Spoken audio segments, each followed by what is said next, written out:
Hello and welcome back to another edition of GNAT-TV's In-Depth Series. I'm Andrew McKeever, the news director at GNAT-TV's News Project.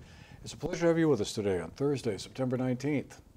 We're continuing on today with a series of programs where we have candidates who are running for local offices coming in to talk about their positions on the issues and give you a chance to get to know them a little bit better. Today, we're really pleased to have with us today State Representative Dave Durfee, who represents the Bennington 3 district. That's Shafsbury and I guess most of Sunderland, I think. Looking at it on the map, it seems like it's more than half the town. And we're also pleased to welcome back to GNAT Victor Harwood, who is running also for that seat. Dave is a Democrat, Victor is a Republican, and this is a rematch of 2 years ago when both these gentlemen ran for the state representative seat. So we're really pleased and honored to have them both back and sort of re-engage with another conversation about some of the main issues that are out there. So gentlemen, first of all, thank you very much for making the time for this conversation. Thanks really for having us. Appreciate you both being here. And I thought we could start with what seems to me anyway to be one of the big topics, and that's this whole question around education costs and related property tax increases. This year we saw, most towns anyway, or school districts around the state saw double-digit increases in their property tax rates. I know that varied a lot from place to place. The original projection that we were hearing about earlier this year was for somewhere in a 18% increase, and the legislature took some steps to buy that down, but I guess on average got it down to around 13%, which is still higher than most people I think are probably used to or comfortable with. So I guess I thought I'd start, Dave, I'll kind of turn to you first here as an incumbent and also as a treasurer of the Mount Anthony Union School District. Are we looking at a situation where double-digit property tax increases could become the norm for a couple of years, or are there some potential solutions, for lack of a better term, that the legislature, in your view, might be able to consider in the coming legislative session that'll start in January? Yeah. I have a lot of thoughts on that, and I want to be sure that we allow time for Victor also to comment. Please, that's my you job. can cut me off when we Equal get to time. that, if we get to the point where you feel like I've said enough. And I actually just wanted to start by saying, thanking Victor, not just for being here, but for being a candidate. I read somewhere in the past few weeks that, like, across the country, half of all legislative races don't have a contest, so there's not a choice for people. And I think that's less so here in Vermont, but even in Vermont, like, maybe only 2/3 have choice for people. So anyway, yeah, so let me start by saying that in our districts, so in Shafsbury, and I know the audience here is maybe more likely to be Sunderland residents, but the education tax rate in Shafsbury for homestead taxpayers is going up 3-something%. So, I mean, let's just remember that. I think in Sunderland it's 7-something%. And across the state, other towns have, in fact, seen higher tax rates. That is true, but here locally we're not. And why is that? Well, bear in mind that the system that we have right now is one where school boards and ultimately voters decide what education spending is going to be, and then the legislature has a role at the end in setting a tax rate that will fund that. But the system we have right now the legislature is not deciding how much school budget is going to be. We decide that. So we each go to the polls and we vote yes or we vote no on the budget, or we don't vote. Unfortunately, there are many people who don't vote. But the school funding is a local decision. And across the state, there are many school districts where budgets have gone up dramatically, and they've been approved by voters. In fact, the last one happened Tuesday, I think, in Barrie. The last budget in Vermont was passed. And I'm not sure what that budget amount was. But again, under the system we have right now, local voters decide what budget's going to be. And school budgets are largely driven by personnel costs. So we have, obviously, other expenses like building expenses and so forth, but what we pay for staff, for teachers, for administrators, those are the main drivers of costs. And contracts are negotiated at the local level by school boards with employees, and decisions on how many teachers to have, how many teachers to have per student are made at the local level, not at the state level, not by the legislature, not by the governor, not by the State Board of Education. We are at a point where I think a lot of people now, maybe in Shafsbury, a 3% increase is still a 3% increase, and that's on a tax bill that actually has I think a 5% increase, maybe more, on the municipal taxes. Again, that's nothing to do with anything the legislature has any control over. But we're seeing, certainly in other towns, these tax rates are going up higher. And I think the ultimate question is going to be, do we continue to allow local voters to have control over what school budgets look like, or does the state take on some responsibility, some more responsibility? And I say more because already there are costs, I mean, let's be clear, that are imposed on local districts. So special education costs, that has to be part of a budget. Health insurance. Health insurance is now, it used to be that used to be done locally. Now that's done at the state level. And I would say it hasn't helped having the state, having negotiations for health insurance being done at the state level. We're seeing, I think, a 16% increase in health insurance costs, which obviously are then passed on as part of the budget. So it's not clear that having the state take over control will have that big an impact. If we remember, again, personnel costs are the big driver. Why have they gone up so much? Health insurance is one reason. Contracts have gone up. Fewer people want to be teachers, and it's the law of the market, supply and demand. You're going to end up paying teachers more when fewer people want to be teachers. And we also had a cutoff in federal funding this year, and there were positions that were funded by the federal government after the pandemic. That funding has run out. So many school districts did say, well, we still need those professionals to be providing support for our students who are still suffering from the effects of the pandemic, and some didn't. So going forward, I think that we are unlikely to see that same rate of increase going into next year, but we do know health insurance keeps going up. We do know that the cost of living has gone up, and that's reflected in teacher salaries. I will say here locally, there's one other thing to just bear in mind, and then I'll stop so that we have equal time. Tax rates are a function not just of, ultimately your tax bill is a function not just of tax rates, but of property value. And there was a reappraisal here a couple of years ago, I think, maybe in Sunderland. We know that property values are going up faster in certain areas, and the shires are one of those, certainly the North Shire, going up faster than in other parts of the state. So with our property tax system, when you're basing your tax on property value, and your property values go up, tax bills go up. I have long been in support of shifting to more of an income-based funding system. And I think that's got to be part of a solution as well. Okay, well, Victor, over to you. What are your thoughts on the situation we have? Obviously, I'm not as intimately involved, as Dave is, and but I am a taxpayer, and I have to totally agree with him about keeping the funding and the voting at the local level.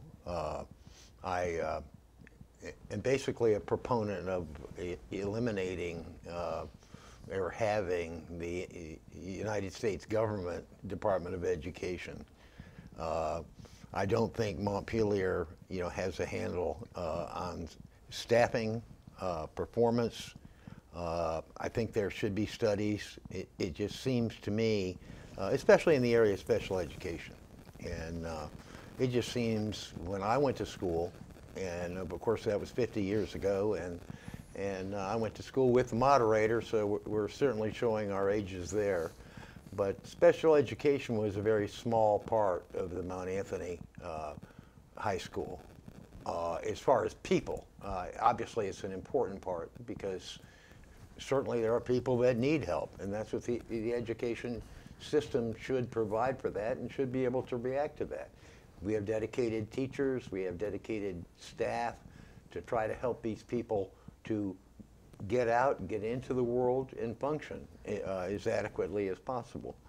But I still think that the bureaucracy in Montpelier is too big. I've taken a look at it. Dave is closer to that. And I think that there could be cuts available there. As far as the localities, though, I think, and Dave and I would agree on it also, is voter apathy. Even in the general elections with David and I, voter apathy was a terrible thing, but then you get people going around and complaining, and did you vote? Well, no. Then you don't have any room to complain about it. This is a money thing. I really think that people should be fined if they don't vote. That's what happens in Australia. I think they get fined $50. And I had a Australian officer tell me all about it. And he said, if you go in and put down an X, that's enough. You miss the $50. But it's an accountability of citizenship, right there. And people don't scrutinize budgets. I know they don't scrutinize budgets. I do look at it. I don't have an MBA, like Dave does. From Cornell, I think that's right. That's right. And, he probably scrutinizes it a heck of a lot closer than I. But, there's waste in every system. And when you have people, like myself, I left Virginia Beach in Norfolk area 12 years ago to come back to Vermont. And I had a roughly equivalent home down there. My property tax went just barely over $1,000, and that provided the education funding for the Virginia Beach School District, which my wife also worked for. And where was I going with that?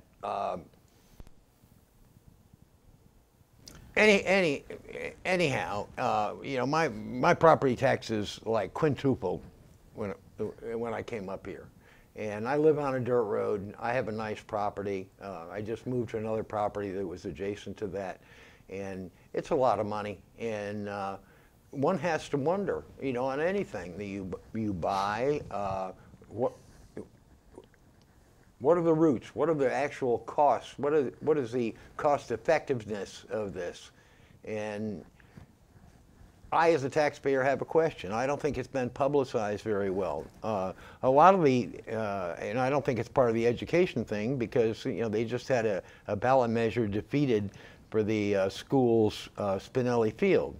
Now, I think that the normal taxpayer like myself say we don't need an NFL, we don't need a Foxborough type stadium, in Bennington, Vermont. It certainly has been adequate. Obviously, it's a sod field. I wouldn't go with the fake grass and stuff like that, but that wasn't the reason I did it. I felt as though the people, didn't want that. They didn't want an extra burden. That's all we need is, $1 million budget initiatives to buy 10 new fire trucks, and if the other ones are working okay, yeah, when we need to do it, we do it. But again, I want to get down, keep that local control. And again, Dave and I agree with that because that's where the rubber meets the road. And I think that's the important thing about being a representative. And I think David has done a pretty good job. I obviously think I can do better. And we have different perspectives on things. But, you know, our job is not to follow along party lines, and our job is not to let the unions dictate, you know, what's going on. They act as officials, but they're unelected officials.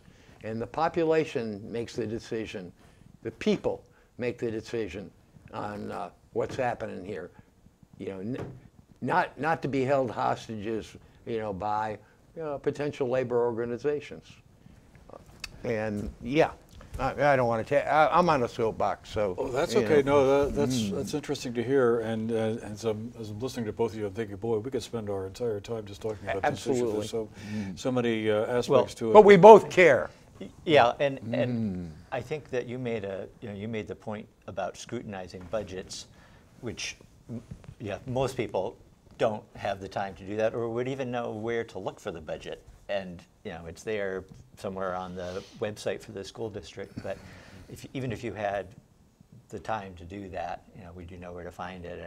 And if you did, how would you know what where do I look at last year's budget? So I think that we did see you also mentioned the recent bond vote, and it was the third time I think that voters have voted no on that. And so I think that those who did vote anyway have sent a signal of sorts, maybe seeing that as something that, while they overwhelmingly passed the school budget last spring, again, this is in the Bennington, Mount Anthony, Shafsbury district there, that they are also feeling concerned about costs overall. So I guess I just wondered though, it seems to me like there's some sort of contradiction going on here though between the idea of locally controlled budgets and the statewide rate that then, or the rates that come out as a result. Because like you said, Dave, the legislature takes the numbers that all the residents and all the 250 or so towns around, they come up with a budget, and you just have to find the money then to get to it. I mean, pre-Act 60, I seem to recall voters could go to a town meeting, they'd approve a budget, and you'd walk out of the room knowing what your tax rate was going to be, what the tax implication was going to be by approving that budget. Whereas now, that understanding is months down the road until all the budgets are voted in and everything. I mean, how are we ever going to really be able to get a good handle on these costs and the budgets if on the one hand you have each town making its own, or the school district making its own separate decision that then is thrown into the bigger bucket of the state? I mean, I guess I'm just wondering, how do we reconcile those two things? Yeah. Well, I'll just say quickly that I think ultimately it's part of the deal for having a statewide education tax system is that there isn't going to be that complete certainty when you're first presented with a budget, and that is a factor. That is a factor. We are living in a world now, an Act 60/68 world, the Brigham Court decision that said, this is the way that we need to make sure that every town, every child is treated equitably in terms of what funding is available to them, and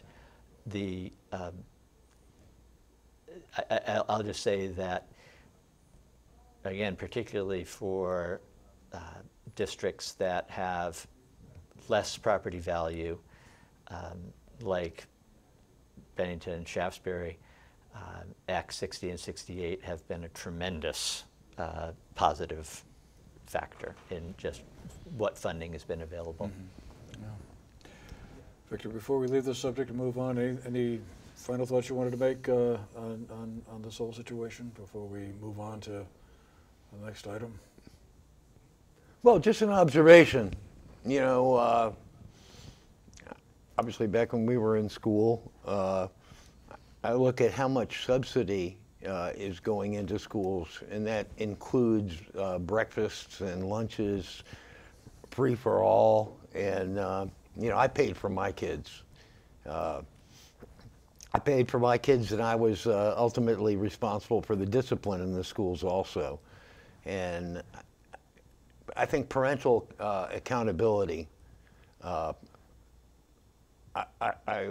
wonder what I would have done with the extra money, not that it was going to be that much, but parental responsibility. And I think that goes along with discipline in the schools, because we're talking about education.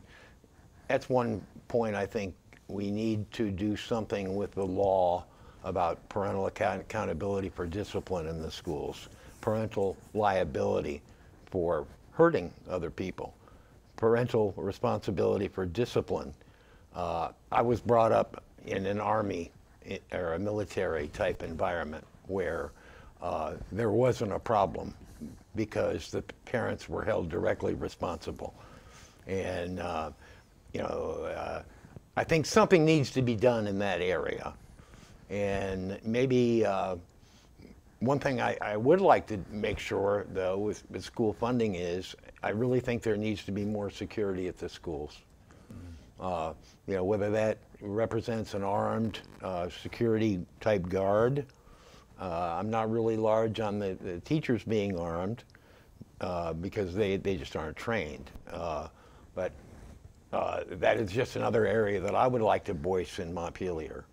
And maybe it's an added cost, but all we need is some Columbine type, you know, is that what we need to wake us up?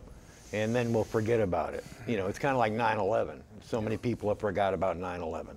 But off on a tangent there, and you got it again, sir. Right. Well, yeah, we have a couple of other points we would like to get to before our time runs out here. But the other thing I wanted to ask you both about was the situation around the clean heat standard. This next year, in the next session, the legislature will have a chance to consider, I guess, a report that the Public Utility Commission will be making about how the state will sort of move towards meeting its, you know, greenhouse gas emission standards, and we have a Global Warming Solutions Act that was passed back in 2020 that is mandating some benchmarks that we're going to reach. But there have been some concerns raised that trying to get to meeting those levels in time by sort of having oil dealers, for instance, install heat pumps to get credits under the new system. And I know both of you can probably explain this better than I can, but there's been concern that this is going to drive up home heating costs for folks who will still be using fossil fuels, the propane or oil. Driving up those costs at a rather uncomfortable amount. So I guess I just wondered what you both thought of this, and we also have the specter of the state being sued if those goals aren't met. And Dave, I guess I'll just ask you. You know, do you think the clean heat standard, the approach of setting up this credit market for fuel dealers, for instance, to buy credits or obtain credits by becoming solar installers or whatever, is a good approach, one that's going to work, gets us where we want to go in a timely manner, or are we looking at adding some financial burdens to ordinary Vermonters that maybe not be sustainable at this point? Yeah, I think just to back up for a second, the price of oil right now, I mean, I got a delivery the other day. It was, I'm not sure about what it was, $3.70-ish maybe per gallon. We all remember how it spiked up a couple of years ago into the $5 range. Even now, I think it's not affordable for some Vermonters, for lower income Vermonters anyway. And we know that we have programs that help the most vulnerable and neediest with fuel in the winter. Those are taxpayer funded, obviously, and I don't think that's a great way for people to live, to have to to wonder, will there be enough funding in that, in that program? So the Affordable Heat Act was trying to do two things, trying to actually make life more affordable for Vermonters by lowering their heating, their energy costs, and also addressing climate change. I mean, let's just bear that in mind too. Do I think this is a good approach? It's a market-based approach. It's an approach that not too long ago would have been probably labeled a Republican approach, but I don't know that people are still think of market-based approaches as Republican anymore. Just this morning, a constituent sent me an email copying an email that he'd gotten from his fuel dealer, claiming that fuel gallon prices were going to go up $3 a gallon. So, no, that is ludicrous, and I think it's going to end up backfiring on big oil. This is you said there were concerns being raised. Yeah, there are concerns being raised by the big oil companies, and they are funneling them through to fuel dealers in Vermont, who are then trying to spread this misinformation to their customers, to everyday Vermonters. What's going to happen is there are a couple of studies. There's a potential study that was just released, and then there's going to be a tentative rule, which is that's jargon here, but this is something that the Public Utilities Commission is going to be writing sort of as a proposal, and then the legislature will get it.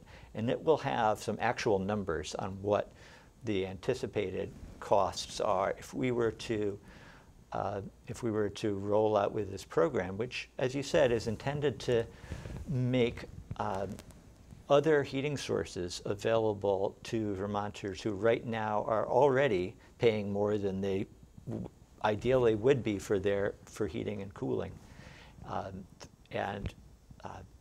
Some people can afford right now to switch their systems. The upfront costs can be hard for other people, and the idea here is to make those upfront costs more bearable, because over the lifetime of these alternative approaches, we're talking about heat pumps. You mentioned heat pumps. That's one approach. Over the lifetime of the system, Vermonters will spend less money on heating and cooling. I saw something today that suggested, I was just looking over something to reply to this constituent.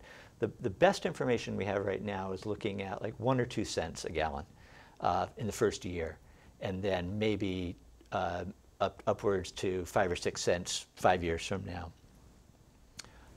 It's per gallon of oil? Per gallon, yep. So when you talk about $3, here's why I said I think it might backfire.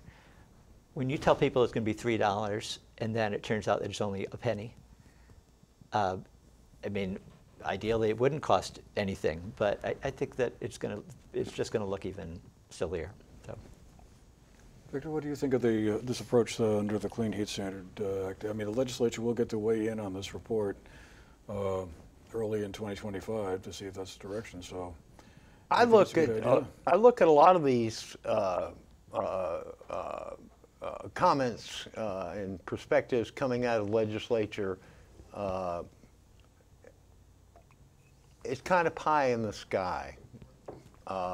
Hey, we got to be scared. We're going to go into Vermont's going to turn into a desert, and I don't know. Maybe Vermont will turn into an iceberg.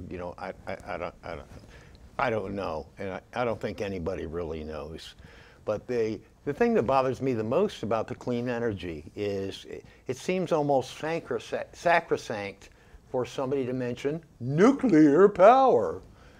And nuclear power, everybody could get cheap electricity and heat their homes with electricity rather than, fossil fuel. Fossil fuel should still be available, though. If I want an oil-burning stove, I'm going to have an oil-burning stove. If I don't want an electric car, I'm not going to have an electric car. It's going to be a catch-me-if-you-can situation. I care about the environment. I'm a hunter. I'm an outdoorsman. I live here.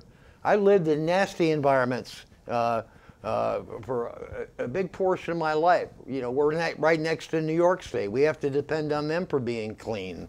And I can't depend on New York State, I don't think, for anything.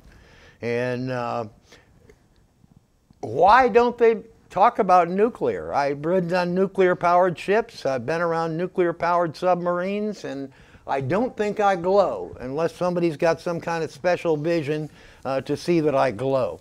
I think nuclear reactors have got to the point where they're mini reactors. You know, the ones on the ships are great. I look at this constant thing about solar power, and you know what happens when we've got it. You know, we just went through a vote in Shafsbury, and I can't even find out how we voted. You know, on an 83-acre solar field, and that's not helping out the view of the Green Mountains at all. And then that's going to last what, 10 years, and then so we have to go back to China to get all of our solar panels back. You know, in 10 years. So, you know, we might have a kind of a temporary solution right now, but, you know, let's look to the future. You know, that nuclear, you can set it up and synchronize it so that we're never out of power. We've got power. And even for those electric cars that they're trying to mandate on us, you know, that doesn't sound like a real nice, that sounds like a Big Brother kind of thing. And where do we charge these? What happens in Vermont when it gets cold? You know, what if we get into a really cold spell again like we used to? And look at from the Michigan, the Wisconsin area, all the solar or all the electric cars were just sitting around because there were no charging stations. And cold doesn't like batteries, or batteries don't like cold. I'm sorry. There, off my soapbox again. Right. Just my comments. Dave, did you want to comment on that? I mean, well. I'll just say that just as far as this particular clean heat standard goes, there wouldn't be any mandate or requirement for anybody to, switch systems or to buy an electric vehicle. I don't think even cars are part of this particular legislation. As far as charging stations go, I think we're on the same page. There aren't enough charging stations, and well, they put it. How much did the federal government put into them, and they only have a few. Well, yeah, I think the cost per unit was kind of exorbitant at this point. There's more. Yeah, there's money that has not been released yet, and I was told recently that that's going to happen pretty shortly, and that will be actually a large amount of money coming into the state. And so there will be, hopefully, more charging stations at some point. But, it's a problem if you're going, like if I go to Montpelier, there are slow chargers. But if I wanted to come back, there's only one fast charger, I think, in Montpelier. And so if somebody else is using it, then you have to wait. And that needs to be fixed. We will definitely need more infrastructure, more vehicle charging stations for people who are traveling more than 80 miles, say, and want to get home again. Well, don't get me wrong on the electric vehicles, because it should be a choice thing and a scenario that you're in type of thing. Around town, around locally, that's fine. If I go down to see my kids and my grandkids, in Virginia, I don't know how long it's going to take me. I don't know, how long it's going to take to charge, or if the charging stations are going to be up. Who knows? And with my truck, I can make it down to Stanton, Virginia, and Virginia Beach on a tank of gas. So I can go basically nonstop. And being an old man, though, we do have to make a couple stops along the way. But anyhow. Well, I'd love to kind of talk longer about your point about nuclear. It's an interesting one. It's absolutely imperative. It's absolutely here in Vermont, imperative. it's unlikely we're going to see a return of a nuclear plant. Why? Well, I'm just. It doesn't have a carbon footprint, right? Well, I'm just thinking back to the back and forth that went on over closing the plant over in Vernon for so long, and so I think it would be a politically difficult move, I think. But I'm not trying to say that that's a bad idea. but I think it's an interesting one. It's something I think everything ought to be considered, whatever my opinion is worth. But we're going to have to leave that one there for now, but I'm going to remember that because maybe we'll have you come back here and Please. We'll have a conversation about nuclear issues. And I'll bring Dave along. All right, yeah, why In not? fact, I'll give him a ride and save the gas. Okay, all right. In the time we have left, I just wanted to switch to our, excuse me, our third topic here. I just wanted to talk to you both about, and that's the housing question. That's been a long-term problem around our area. I think we could probably have had this conversation 20 years ago about the fact that housing is in such short supply here. But it's a problem that just seems to keep getting worse. And I guess I just find myself wondering, what is the role of the government or the legislature in trying to fashion some sort of solution? I'm assuming that... Is it a governmental function? Well, that's one point, but I mean, labor costs are what they are. That'll be set by the private sector, right? And the workforce availability. Construction materials and construction costs are going to be what they are. Are things like zoning or regulations around where you can build houses, such as the legislature was working on in some of the bills last year around Act 250? You had a piece, didn't you, on your legislative update, and making it with the 250. Act 250. I don't know if it was waivers or what you guys did, tinkering with it to make it easier for construction. Yeah, I'm forgetting the number of the bill, 687 maybe, H687 or 867, which did, in fact, make some changes to Act 250. Did include, some of it was temporary. So when you said waiver, yeah, it might be temporary over like 5 years, I think, that would allow developers to build more housing closer together.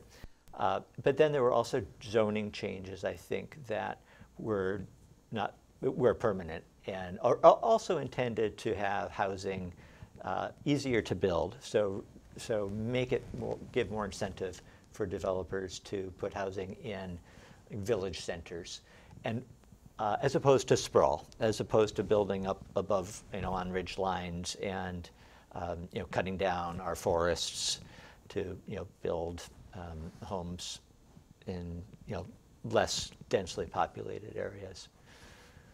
So yeah, I mean I think we do agree. I would think that housing is a problem. I think that the role of the government, I think the government has always had some role in housing just because many people could not afford to have some place to live. And so collectively we've decided that it would be better if people had shelter rather than being unsheltered out in the streets. So then the question is, well, to what extent, maybe, is the role that government should be involved in? I mean, could the government, for instance, offer tax incentives beyond what may already be in place, or some direct support to developers who would like to build some, let's say, affordable workforce housing? There would be grants or money to say, look, this is important. We'll help you offset your costs by giving you $500,000, whatever. Or is that overreach on the part of the government? I think there are programs like that, and it's really a question of, well, how much funding to provide in a world of scarce resources where, it means that has to be funded, and other things also need to be funded. So, how do you prioritize? If we do agree that housing is critical, then prioritizing housing, I think, would be, important. And we have, I will say, we have done that, maybe not as much as we should have over the years, and that's sort of gotten us in the place we are in now. And it's not just a Vermont problem. It's a national, and it's not just a regional problem. It's a national problem that there is a housing shortage, and the costs of building new housing, and if you have somebody to actually do it, going to the the workforce question, are also also barriers. Even with government help, I think those are still barriers. Yeah, well, it's and just to interject, because it's almost like a vicious circle, okay, with the taxes, with the property taxes alone. I'm paying, what, $600 a month in property taxes. Now, is that affordable to a lot of people? No, it's not really. And what am I getting out of it? I just sold and bought another house, and it was 6 figures, and the first one wasn't 1, 2, or 3. Okay, and there's not many people around that can handle that. I've been lucky. I've worked hard, I've saved, and but right now, people are asking me to subsidize, for new construction, and is that right? Is that part of the deal? Shouldn't I reap my rewards? And I guess not, in some people's minds. I worked hard. A lot of people out there worked hard. A lot of elderly people are really getting nailed. We go back to it's easy for us to sit here and go, raise the fuel tax, 2 or 3 or 4 or 5 cents. Okay, that might not mean much to the present company, but it certainly means a lot to people. My mother, for example, who passed away 2 years ago, she had Social Security, but she could not even have paid the property tax on her home unless my father did well by her, as far as him saving and him investing. And thank God for that. And of course, she had family also. But what do? Kick the old people out of their houses because they can't pay the property taxes? Well, I think that's what's happening. And it was theirs. And little things big things like that bother me. And I don't think the voice of those people that are in that situation are being heard or even looked at. Yeah, let's raise like you guys did. You guys raised your salary. And I'm not knocking you, Dave, because it's the Montpelier thing in general. I like Dave Durfee, okay? We've had excellent conversations over the years. He's been a damn good representative. He helped me out in an incident involving the gunfire, up on my road.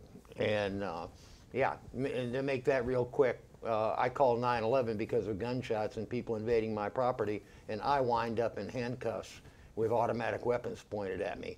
I won't go any farther. I brought it to the Bennington Banner's attention, and they neglected to put that part of the story in. But that's okay. There. I'm sorry I fell off that soapbox again. I just want to say, I don't know how much time we have, so I won't I'll try not to take too much time on it. But the legislature passed the year 2023 a bill that would increase legislative compensation for future legislators. So I didn't vote to increase my salary. I voted to increase the salary of whoever were to follow. Oh, okay. Okay, I stand corrected. I stand corrected. Yeah. So, I mean, maybe I'm quibbling there, but in all seriousness, and the governor vetoed it, and the Senate did not take it up again, so it's not happening. But I mean, legislators are not well compensated. I think the pay this year is like $15,000. You're not paid for any work you do when you're not actually in Montpelier. And that's what I get at Home Depot. Well, my part-time job. But go ahead. The travel back and forth added on top of that. It's hard for people who don't have who aren't retired or near retirement, don't have a spouse who can support them. It's hard for people to be a legislator, and I can do it right now. Yeah, that's why I'm here. Yeah, and people are looking at 2 white-haired guys. We would not be out of place if we were looking at the rest of the legislature, it's an older body, and every year we see very capable, well-qualified, younger legislators who say, "I'm not going to run again. I can't afford it," and I think that's wrong. So that's why I voted in favor of it. Yeah, well, that's another interesting subject too, because yeah, I would agree with you that you are underpaid, and that we're older. Just real quick before we have to run, there's this one other thing I just wanted to ask you both about, kind of related to the housing thing, but that's this homeless population, the homeless vouchers. I gather there's about 1,400 households, I think. No, but excuse me, 900 households that could lose their housing vouchers in the coming week. This is the folks who have been able to stay at motels and other places while they try to work out find a new place to live. I know there's been a lot of back and forth around whether or not, hey, we've had these vouchers in place for a while. It's very expensive. It's unsustainable long term. Sooner or later, the program has to be wound down. But on the other hand, you're having people go out with no place to live, with no roof over their heads. They're going to be camping out in, parks or wherever. And again, just real quick, this is a complicated question that we could probably spend another long amount of time on. But what are we going to do here? I mean, what is the answer? Should we just maintain the voucher program until there's more housing available where people can go to, or what are we going to do? Victor, we'll turn to you first on that one. That's a sore subject. It's a very sore subject. I guess, and I told myself before I walked in here today that I wasn't going to use the term nanny state. And this has turned into a nanny state. It's not the one that I remember from 50 years ago before I joined the military. It has turned into a nanny state. It is a magnet for people that want to be taken care of. There's other people out there that have legitimate reasons, whether it be physical, mental, or that. But there's a lot of people out there, they have no intention of working. They live in a subsidized motel with a hell of a lot newer vehicle than I do sitting out in front, along with a snowmobile trailer. And again, that is not the general. I mean, you're not going to get rich, and living in a subsidized motel. I certainly wouldn't want to. I like living in my house. But again, this magnetism, and then conversely, and it's a little bit off subject, but it's part of it with me, being retired military, combat veteran. I have a service-connected disability, and Dave told me last year about the tax exemption I was going to be, or the year before last, the tax exemption I was going to get on my military retirement pay, with the caveat, though, that if I made over $65,000, then I wouldn't get anything. And they had these ceilings, and there's a ceiling on service-connected disabilities where you don't get anything. But again, I don't get anything on that. And but others are just provided for. In New York City, they're providing 5-star hotels to illegal, and I emphasize that, illegal immigrants. And enough said on that. You can use your own noggin to figure out what's going on here, or what isn't going on again, for the good folks. Thank you. I'll just say that it is obviously a difficult situation, and the voucher, the motel program was ramped up during the pandemic, in part because we didn't want to have people who were in shelters or in a congregate area during a health pandemic that wasn't considered safe. So we took an existing program which provided motel rooms, really, for the people who were most destitute, and during the winter months when it got particularly cold, and expanded. we're now only 4 years later, getting back to the point where we're something closer to the original qualifications are, getting back into place. I mean, it's a difficult, obviously, it's a difficult policy question, extremely difficult if you're one of those people who has been, unable to find someplace else to live. And again, the general housing shortage affects not just the doctor who's moved to town who can't find a house, or the construction workers we would like to have here, but it also affects, obviously, the lowest income people. Could I interject, though? You said the doctor is moving here. Why is there a doctor shortage? And I know it's not, a general topic, but it's something that's really come up a lot in conversations with people. I know I have to use a VA. That was the easiest for me. But other people are really having a hard time. Yeah. The state is not attracting. That's what I'm saying. I'm saying that the state is attracting the wrong people. And it's like in my situation. I'm biting the bullet to live in Vermont where my roots are. That's important to me. 2 miles away, I wouldn't be paying thousands of dollars in taxes to the state because it would be exempt, fully exempt. But this doctor thing has really bothered me, though. And there's a lot of people, I think, running around without medical insurance, and they can't find a doctor. And I don't believe in universal health at all, like Bernie Sanders and the rest of the giveaway people. But that bothers me. Well, I think the short answer there might also lie in housing. I don't know. That's what I keep hearing. I'm just guessing. But that's another subject we could spend a long time We talking could. about. And unfortunately, sorry, guys. now we really have to bring the two to a close. But thank you both for making the time for this really interesting conversation here. Both these gentlemen are running for the Bennington 3 district, which includes the towns of Shafsbury, part of Sunderland, and I apologize for forgetting the unorganized town of Glastonbury. Right. All 7, 8, 10, 12, 15, 20 residents there. My apologies. Overstatement. 9, I think, is the last census count. I think it's 9, dude. 9. Yeah. Anyway, Dave Durfee, Victor Harwood are the two candidates that voters will have a chance to check a box off on the ballot in November or vote early. The voting early, I think, is already underway. So we'll see you all at the polling station then.